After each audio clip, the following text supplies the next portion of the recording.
end of spiritual life is to develop such intimate love for the unlimited Supreme Personality of Godhead that one cannot do anything but think about that Supreme Lord.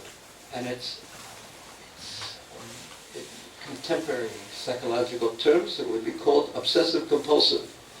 But in spiritual life, this is actually the perfection. Such a deep, loving relationship with the Supreme Lord that one cannot live a moment without his association. This is love of Krishna. Prema Pumarto Maham. This is the perfection of consciousness. This is the perfection of existence. This is eternal. Because we are eternal souls. And Krishna is eternal, the Supreme Soul, the Paramatma, the Supreme Paramatma, the soul of every soul. And he is Krishna's tu Bhagavan Swayam, he is the Supreme Personality of Godhead. And to develop our relationship with him is actually the goal of life. We cannot not have a relationship with him. Why? It's impossible for us not to have a relationship with the Supreme Lord, with Krishna. Why? He's God. Raise your hand, raise your hand.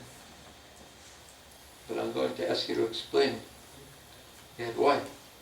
Because he's God, so everything is within him only. So Keep speaking. Very nice. So even if we are trying to be away from him, but actually we can't be. We can't be, because there is no place where he is not. And we are part of him. So in that case, our relationship is not according to his desire, but that is opposite to his desire. We are not means some rebellious relationship is there with him. Say if you, a simple example to make it clear, if you turn your back on your relationship with your parents, does that mean you have no relationship with them? No, that you are turning your back on it. So at this point, we have turned our back on the absolute truth. Now, looking at a simple metaphor analysis of this. Say if there was a light shining on me from here, and that light was shining very brightly directly on me, and in this example that light is the Supreme Lord. And then if I turn my back on the Supreme Lord, and then I looked at the wall, what would I see? Shadows.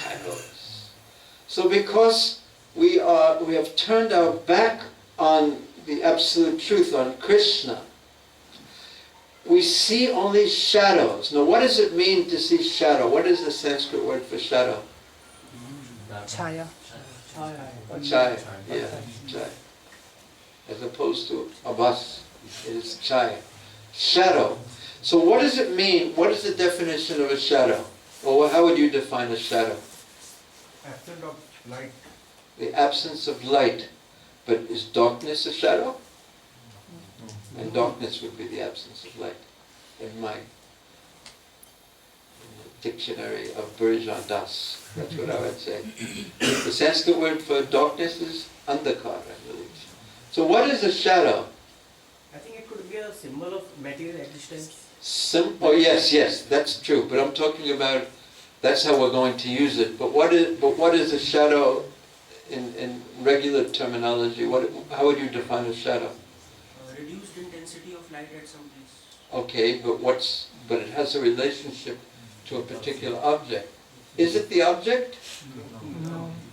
But it resembles the object, but it doesn't have substance. It doesn't have actual substance. It seems as if it's the object, just like if I look at a piece of fruit in a mirror, the mirror image is not the substance, but it's a reflection. That would be a case of abhas, or a reflection. So we look because our back is to the absolute truth, we live in a world of shadows actually. And you see something moving, you see the form of something, you see the shape of something. But it doesn't have substance. And therefore, when we try to enjoy it, get some pleasure from it, we fail. And it is very frustrating. Just imagine, changing the example from a shadow to a reflection, but just imagine if you are so hungry or so thirsty and you see a reflection in a mirror of water or of some very tasty food. And you're so hungry and it resembles it so closely, but it doesn't have any substance. So how frustrating is that? There is the promise of enjoyment, but never the fulfillment of that enjoyment. So frustrating, and that is material life. Tamasima, Jyotigama. We should move from the darkness and go into the light. That is the Vedic injunction. And the light means turning towards Krishna, not neglecting our relationship with the Absolute Truth. That's what we are trying to do. We are trying to turn towards Krishna. The chanting of Krishna's holy names removes all the dust and the forgetfulness from the heart. Until one wants to have that relationship. Now we have relationship with shadows, with reflections. And again, that is very frustrating. Because it's like when you see an advertisement for something, and because the advertisement is wonderful. Is there anyone who is a PhD in advertising here? Do they teach advertising? No. What does advertising mean? What is the purpose of advertising? Okay, marketing. Okay, but what's the purpose of it? To attract people to buy. To get you to buy something you don't need, basically, or you don't want specifically. It places the desire in your heart that I need this, or I want it, or it will bring me happiness.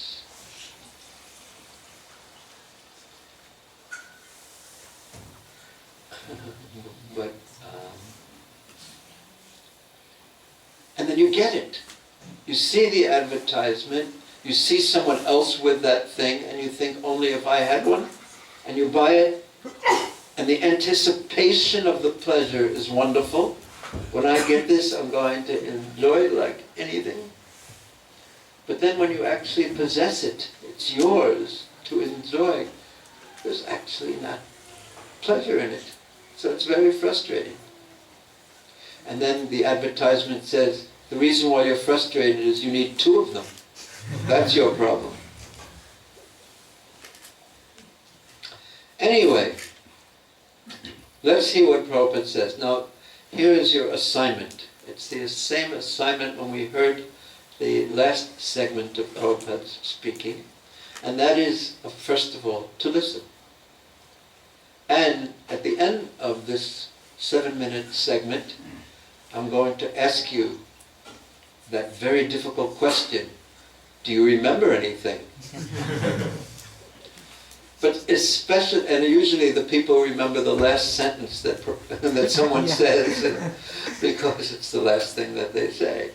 But listen carefully and try to hear if there's anything that especially captures your attention, or it especially seems meaningful to you. Now there's no correct answer, but what is meaningful for you as a person, as an individual? See if you find anything that's especially meaningful for you as a person. You ready? Yes. Okay. Now, let the great contest begin. And I'm going to ask you to raise your hand after we hear it too. So, and then we'll call on the devotees who wish to say what they... There are 2 common questions. Everyone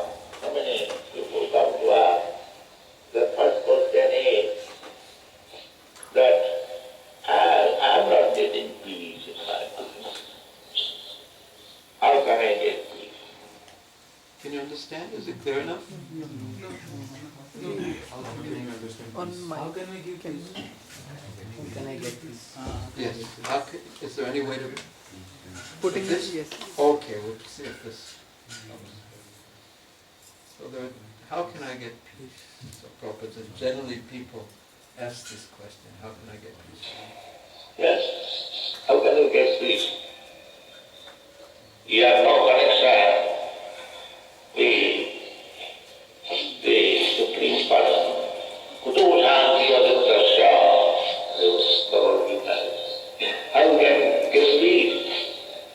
It is impossible.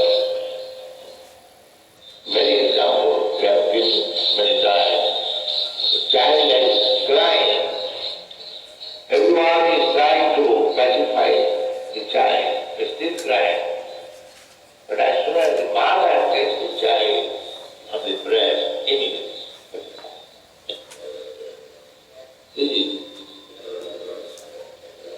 You are searching after peace, life after life, moment after hour. You cannot have peace unless you come to the Supreme Personality of God. It is not possible. Therefore, it is the same way of Prajati Prabhu. For that purpose, how you can see God or you can please God, the same way. For that purpose only, Prajati God wants to get Did you hear that? For that purpose only, to see God, one should endeavor. Prabhupada said, how can you get peace without the Supreme Personality of God? And what example did he give? Child crying. Crying for mother. So many people try to pacify him, and he won't be pacified, made peaceful, until he comes to his mother. Human life is spent on that is where is Brahma? Where is the absolute truth? Where is God? Govindam Virayename. Krishna, Chaitanya Mahaprabhu, practical example, he is showing how to become anxious, mad. Where is God? Where is Krishna? Yugaidam Nimitena, Chakshusha Pravi. This is the ultimate hankering. How Yugaidam Nimitena wants to be mad after Krishna. Then you see Krishna. Sometimes they say, can you show me God? You become mad after God. Then you can see. Otherwise, God is not so cheap thing. You become mad after God and you see me. Prema, who can become mad after somebody unless there is love? If you love somebody, if you cannot see, you become mad. How can I see? How can I see? With madness sometimes, you can see example. Suppose a man's son has died. You become mad. So that anxiety is required. And we are now at the present moment, we are hankering after material sense enjoyment. Where is sense enjoyment? Where is sense enjoyment? Can you understand it?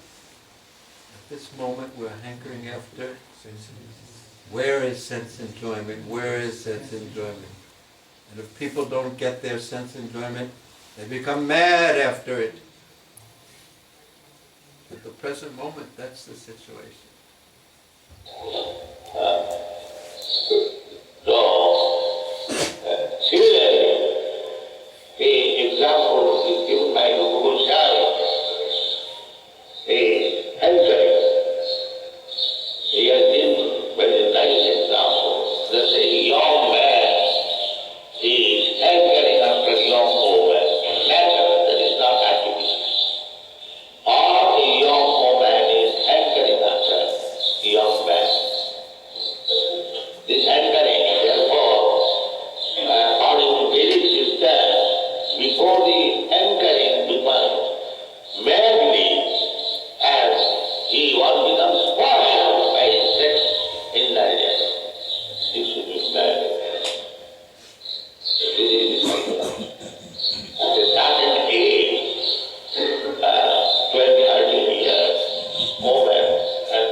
15, 16 years, man, they become very, very much sexually encouraged.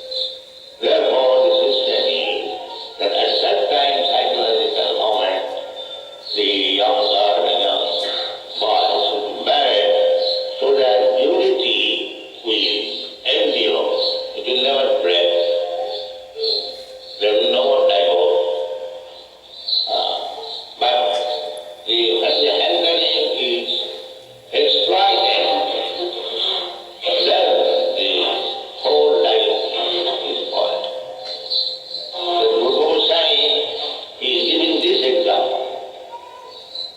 That when my hankering will be like the young man, young woman hankering after one another. It is very practical. Yugainam nimisena, chakshusha pravisastam, sunnainam jagatsattvam. When that hankering is there, he sees everything vacant. This is psychological. So, Krishna can be seen. It's not that Krishna cannot be seen. He is present everywhere. Annādarastham paramanujayadarastham. He is not only within this universe, but he is within your heart. He is within the atom. Why cannot see Krishna? Because we have no eyes to see. That is difficult. Premanana Chirisa, that eyes can be prepared by the smearing the ointment of love. So, Prahlad Maharaj was chastised by his father so many ways, but he could not forget Krishna. The love was fixed up. Therefore, Krishna became very much pleased. Okay. Anything strike you? It's very relevant. Raise your hand. I don't like this. Yes. Loudly, please. Prabhupada said that God can be seen only when we hanker for Him so much, just as the young people hanker for each other, the young men and women hanker for each other. So that kind of hankering, when we develop, then we will be able to see God. God is not so cheap that He can be seen by anyone and everyone. So the desire has to be there strongly, and that is the process of spiritual life. The cultivation of the desire to be in relationship with the Supreme Lord, with Krishna. And the particular practices of spiritual life, you don't do this, you do that, you chant Hare Krishna, you don't perform certain inappropriate activities. They are all meant, very scientifically constructed the system, so our desire increases on the spiritual platform, and the material desires, they become less significant in our life. Most people are driven by their material desires. But they're driven into the world of shadows, where they can't find the satisfaction that they were hoping to find, because there's no substance there. So this is what we want to do. We want to increase our spiritual desires. And this is human life. This is what human life is meant for. To search for that thing, that relationship, which is eternal, that will bring true satisfaction to the soul. So the argument is made on the other side. Well, what are most people doing, rather? Are they searching for spiritual truth, or they're trying to find their happiness by accumulating more and more and more and more and more material things. So what is the fault of basing your whole life on accumulating material things? Money in the bank, big position, big house, 2 cars, 5 cars. What is the fault about basing your whole life on that, accumulating those things? This is the way the world is going. What is the fault in it? That is shadow. Raise your hand, raise your hand. It's okay. Raise your hand. I'm going to find someone who... Yes? What is the fault in that? In your own estimation?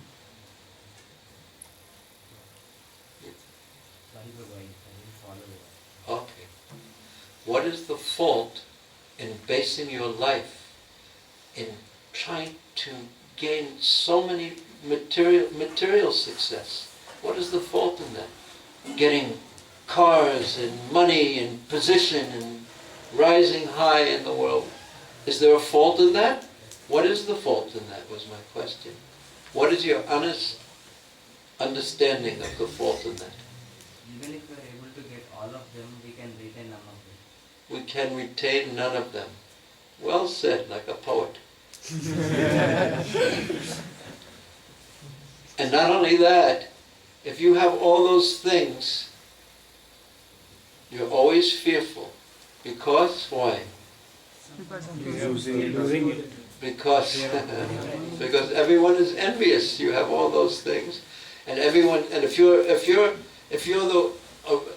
extremely wealthy person, and there's one of the peculiarities about being extremely wealthy is that you have so much money, but wherever you go, people pay for everything.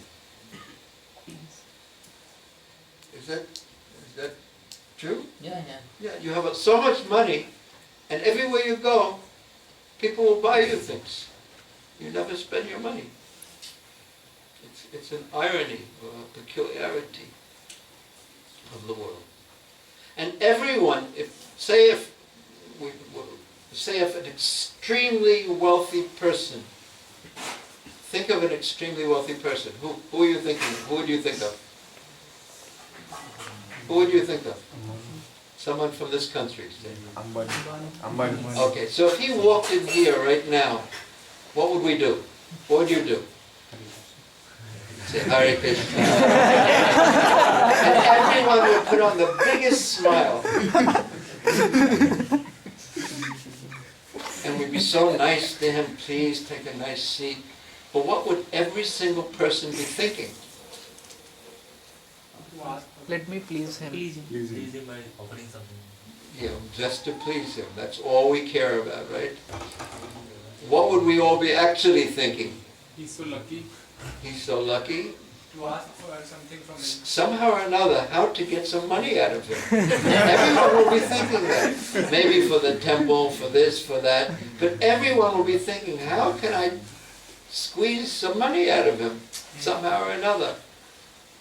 So how would you feel as a person? Everywhere you go, everyone smiles at you, everyone is nice to you, but everyone is simply thinking of how to getting money out of you. How would you feel? How would you feel? Cheated. You would feel what? Cheated. Cheated by who? People. How would you feel? Lonely. Very lonely, I think. And also, who would you trust?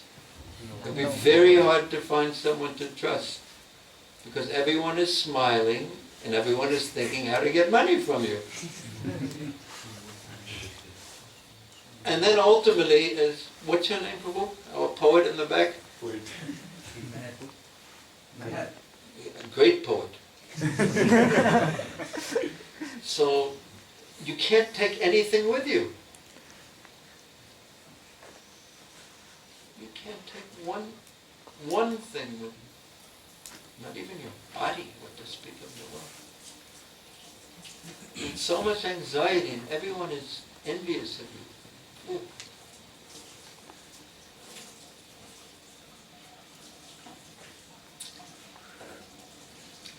Yes. Thank you. Anyone remember anything else from the lecture? That segment that Prabhupada said. So we want to develop our desire in the spiritual direction.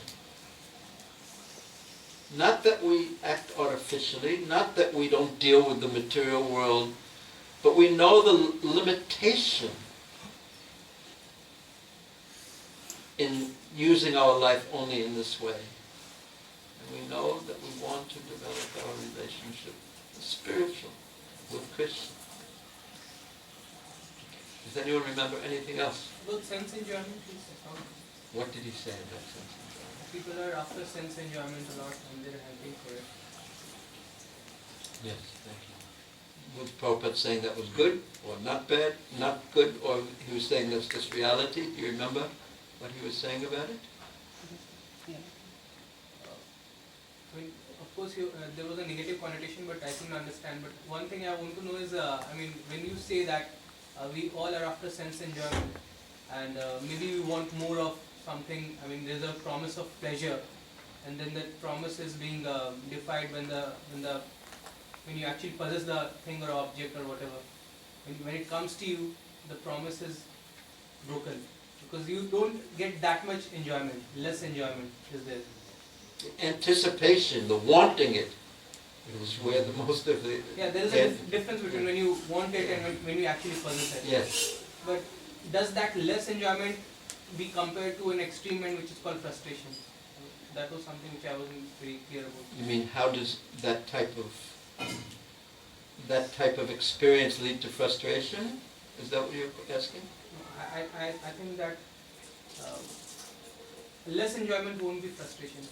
But if you're expecting this amount of enjoyment, and you're working so hard to get this amount of enjoyment, and you only get this amount of enjoyment, how will you feel? No, hard work comes into picture, then I feel bad. Okay. But if I haven't worked very hard and I still get something, then I won't feel that bad. But if you work your whole life to get something, and then you find out in the end that it's not very valuable at all, and you've given your whole energy of your life, how will you feel? I feel bad. You'll feel bad. And that's what 99% of the people in the world are doing.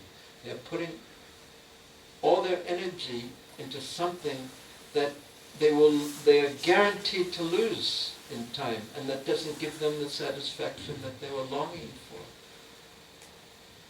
Most people are doing that, and most people are frustrated. Unless you're happy with what you have on that level, which is symptomatic in the words of the Bhagavad Gita, of the mode of goodness, that you're peaceful and happy. But nowadays, happiness or life is measured in the mode of passion. I want this, and I want that, and I want this, and I want that. And I'm trying to get as much as I possibly can. So this is passion, increase of desires. When one goes to the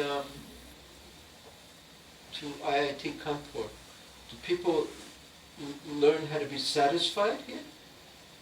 Or is it constant competition and anxieties and fear about exams and things like that, and achieving and getting a good job and placement and moving up and getting a good salary and on and on? Is there training in how to be satisfied with whatever life gives you?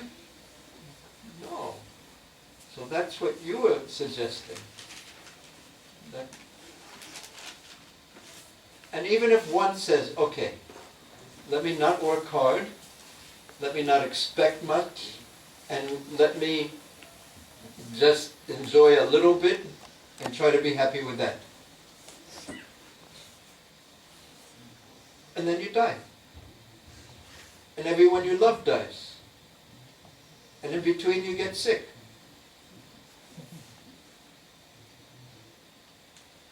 And have you ever seen anyone that you love in very extreme difficulty?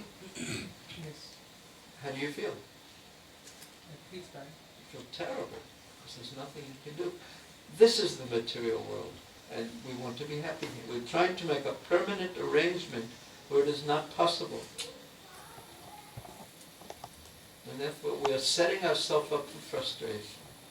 Because our desires are on one level. Actually, we are souls. So we're desiring naturally something on a spiritual level. Because we are spiritual entities, spiritual beings. But the material world is the field in which we try to enact our life. We act in the material world, but we desire on a certain way on the spiritual level. Right, for instance, right now, in a practical way, do you think that you're one day going to die? Yeah, of course. Okay, intellectually. But do you feel like you're going to die? All the way I feel I will die one day, but I But don't think so that's- much about it. Okay. Do you know what I mean? That we all feel like tomorrow is going to be just like today was, basically. Yeah. Yeah, and the next day is going to be like, it's just going to go on and on and on and on and on and on and on. That's called illusion. And and you're quite healthy now, I would think, by the grace of God. But anyway, I don't want to just make you unhappy. We talk about all these things because it's spiritual life, life on the eternal platform, life in relationship with Krishna that actually brings the satisfaction that every soul is longing for. That's what the Bhagavad Gita says. That's what the Srimad Bhagavatam says. And to search for that, atatom brahma jigyasa, is what the Vedanta Sutra says. There's no religion, practically speaking, any spiritual path that says you should be happy in the material world forever. No one said, no wise person says this. And yet everyone is acting in that way. In any religion, in any culture, no one says you should try to make a permanent home and find your satisfaction in the material world, in this world. No one talks like this. This is the wisdom that every culture has. But yet, the whole world, practically speaking, is acting in this way.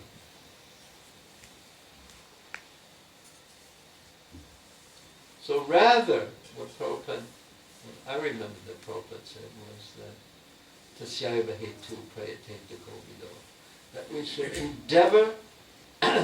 endeavor for more than just the material. That is the purpose of life. So we may not be, perfect sadhus, that we are so focused and so sincere that we are not going to do anything practically on the material level and just act to please the Supreme Lord. We may not be on that level. But at least we should live our life in such a way that we should move closer to our relationship with Krishna and not live our life in such a way that we go in the exact opposite direction. At least we should do that. In one sense, that was the basic preaching or the basic message of Prabhupada, that human life is special. It's a special opportunity to awaken our relationship with Krishna. And animal life is very common, but human life is special. It has been awarded intelligence to discriminate the topics like we're talking about. So that intelligence is to be used to find our who we are and what is our relationship with Krishna. That is the purpose of the great intelligence of human life. Not to become sophisticated, polished animals. It's a very simple point, and it's actually an obvious point.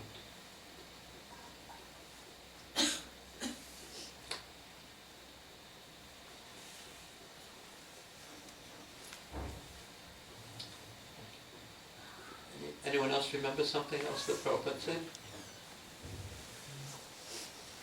Yes. But, if I were you, I would sit right here. I won't sit right here. Because otherwise you have your back. Yes. What do you remember?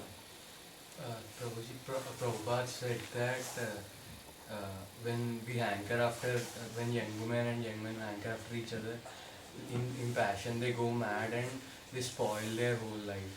So it's not just not getting a satisfaction, but actually it's spoiling our life. But this is the only thing after which if we hanker, it actually enriches our life. Like in devotees we can see all the good qualities that they have, and like it naturally enriches us. But hankering after material enjoyment, it not only doesn't give us what we are after, but actually degrades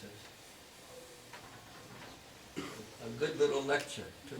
I like that. We have a poet and a preacher, and a philosopher. Thank you. Very nice. Anyone else remember something? Yes. Prabhupada says, Govind Virahin mein, in addition to Athato Brahma Jigyasa, that we, as we hanker madly for each other, men and women, rather if the same thing can be used to hanker for Krishna, Krishna can actually be seen. He is actually within our heart, but we need eyes, and which can be prepared only by ointment of love. When we put, we can actually see Krishna him. is actually there, but we don't desire to see him, to be with him. And that's what we were speaking about this morning when we were chanting japa. That be there when you chant. Keep your consciousness on what you're doing when you chant. And it makes a very big difference. Thank you, very nice. You are Shastri. Anyone else remember something that Prabhupada said that struck them? Yes, please. Yeah. Yes. Usually, like Prabhupada said that when a child cries, so no one else can pacify him, only the mother can pacify him. Similarly, when we cry, when we materially cry, when we have problems, so we can only be pacified only when the Lord is taken shelter of. Yeah.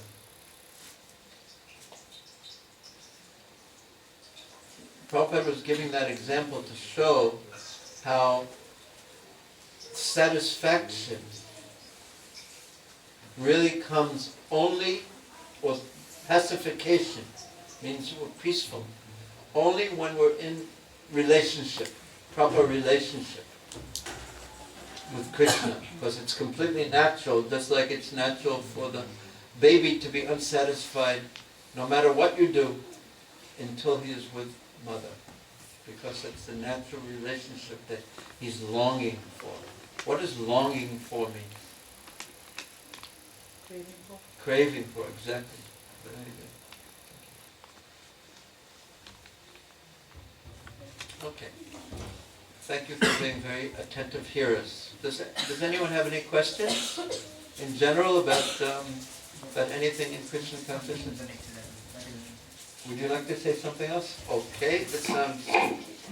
Yes, yes. Yeah. Because otherwise, because... Okay. First cites the example of Prahlad Maharaj. Yes. He says that his father chastised him and tried to kill him in so many ways, but even then Prahlad Maharaj could not forget Krishna. And he hankered after Krishna, and so Krishna in the end he arranged for him, so that Prahlad Maharaj would come. He arranged that.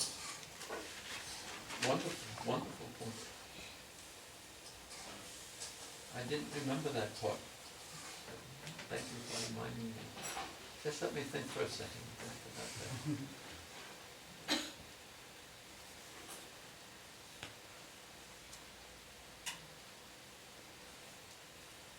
Thank you. Yes, Paul. Right now, actually, currently in India, everyone is taken back by the Delhi case and everyone is discussing. But and everyone is just discussing, but there is no solution. But I think that in this lecture, we heard one solution. That is, Prabhupada was saying that there is hankering for sense enjoyment in every young boy and young woman after each other. And he said that for that purpose, Lord has made a system which is marriage. And if a person is in that institution in marriage, then he is satisfied and he can then focus on his spiritual aims or spiritual goals. Otherwise, if he is just hankering and if that exploits, then not only brings trouble to his life, but also to others' life.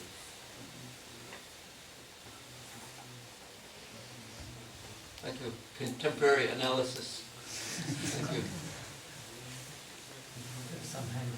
Yes. There's a hand. Yes. Yes. Is everything predefined? Wait. Say it loudly, please. Prabhu. Is everything predefined? Is everything predefined? Yeah. You mean Predefined. Predefined. Predestined. Yes. Predestined. Yes. I understood that. On a certain level. Okay. Speak more about your question. Speak more. So means like we come to life, then see whatever I do is someone else is controlling that, or what it is. Okay. Well, what does it feel like to you? My actions are controlled by someone, or